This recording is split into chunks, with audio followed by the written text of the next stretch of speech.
I'm Marlene Spalton. I'm the president and CEO of the Community Foundation of Tampa Bay. Welcome to Insights.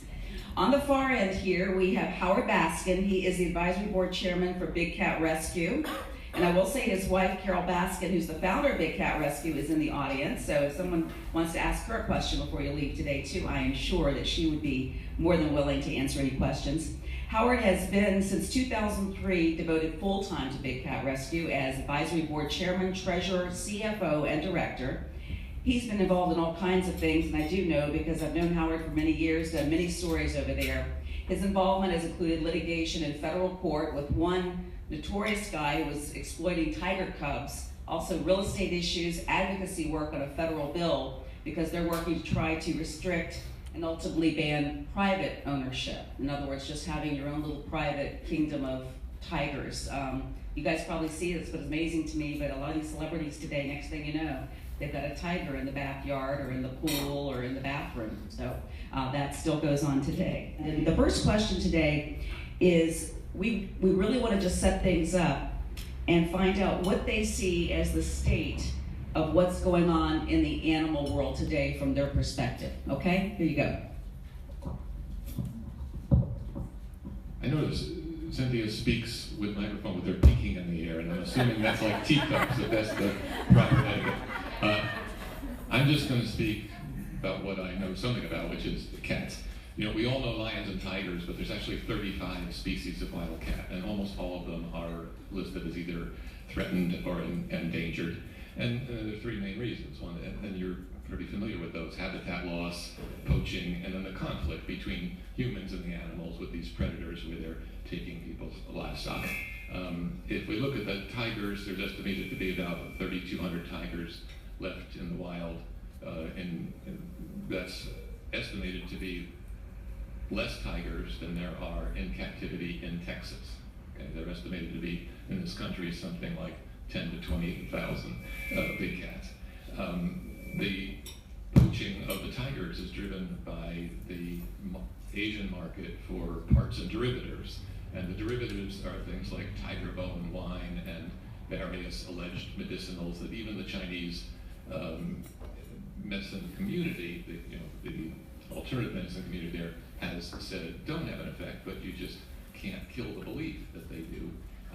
The Chinese have begun raising tigers in farms. They're trying to get the International Convention CITES to allow them to raise tigers like cattle, and they argue that by supplying the market, this would end the poaching. And that's absolutely not true, because what would happen is it would expand the market, and the tiger in the wild is always going to be viewed as the real tiger, the most powerful tiger, and it's a lot cheaper to poach a tiger than it is to raise one. And this is now spilling over to lions, where because of the shortage of tigers, because that market's growing, they're starting to use lion bones, and that adds to the trophy hunting. Cecil has made the trophy hunting something people are much more aware of. That's going on for years and is continuing to. And in lions, what happens is the trophy they want is the big male lion with the big mane. Well, out in nature, that's the lion who has succeeded in overcoming others and is the genetically best lion. You take away that lion, now you have a couple of young lions who don't know what to do leading the pride, and the whole pride suffers. And then there are all the small cats that we don't have time to talk about. Talking about Florida, I'm trying to keep to 3 minutes. The Florida Panther was a success story. Went from 30 to an estimated somewhere around 150. The people in charge of managing that are the Florida Wildlife Commission.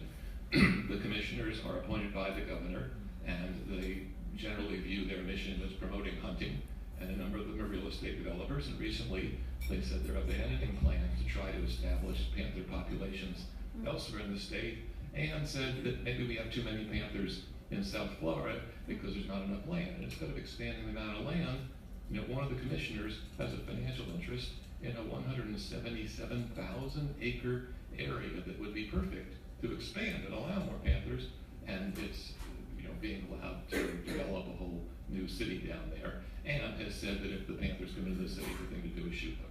So that's what's happening there. And last, the Florida Wildlife Commission recently said the great thing to do with your family over the holidays is shoot bobcats. So that's the situation in Florida.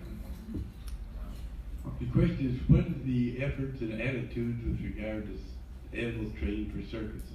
Okay, he's asking about what is the attitude about circus-trained animals, and maybe, I know Howard has an opinion on this, and we'll see if the others do as well. When you hear, particularly with cats, there may be some species that you can actually train successfully to perform repeatedly with positive reinforcement. Anybody who has a cat knows you can't do that. I mean, we do something called operant conditioning at the sanctuary, where we train the cats to do, not perform, but do certain behaviors that are useful for medical purposes. Like we train the tigers to come up on the cage like this, which is a natural behavior they would do in the wild, but it lets our vet look in their mouth.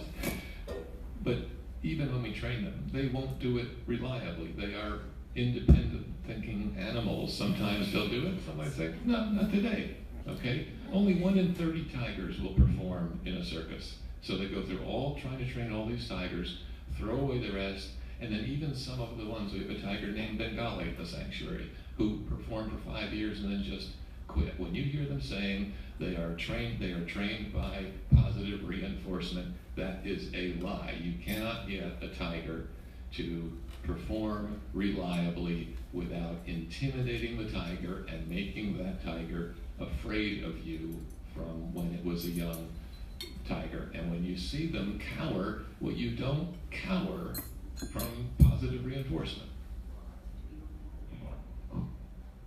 That was a good question. The circus is in town, so I'm sure it was timely as well. Anyone else? Okay, hold on. I'm going to bring the mic to you so everyone can hear your question. I feel like Bob Barker or somebody. Have your pets spayed and neutered.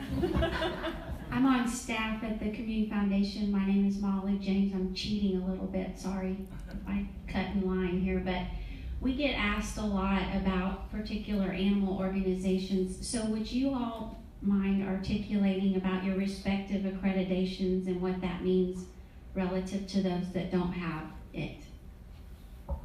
That's a great question, because there's a whole list of accreditations too. It can be quite confusing. So Howard, we'll start with you and go on down the line here. Patty and I, we both are accredited by the Global Federation of Sanctuaries, which is the gold standard among sanctuaries. And then, of course, you can look at your Charity Navigator ratings generally, but within sanctuaries, it's GFAS. When people say they have a USDA license, that's the big defense. The people who want to make USDA licenses an exemption under our bill say, well, we're USDA exempt. It is a good source of pride to have a history of no citations of any kind, and we have a great history as well. But the regulation simply doesn't work. First of all, the rules are extraordinarily weak. You know, if you think of a spectrum from what you would consider animal abuse to over here, what we would consider humane. You know, animal abuse is obvious. You know, beating an animal, not providing food, medical care, water, shelter. The regulations are designed simply to get from here to here, not over to here. And one example, Florida has one of the most generous rules for how much space you need in order to keep a tiger. In Florida, you can keep 2 tigers in a 10 by 24 concrete slab, chain link box with a little bit of shelter, and just throw in food, water, and allegedly give medical care, and you have basically satisfied almost all of the rules. That would be like me locking you in your bathroom for the rest of your life. When people are so bad, they get a bunch of citations. They get cited for years, 5, 6, 7 years, often for serious violations like not giving veterinary care. Because USDA and the Florida Wildlife Commission have a limited number of attorneys. They can only pursue so many. A very limited number of these people are actually taken to court.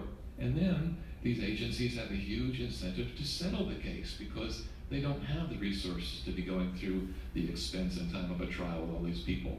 So we made a huge chart. We went through all of the citations within the big cat segment, and most of these cases get settled for $2,500, $5,000, just the cost of doing business.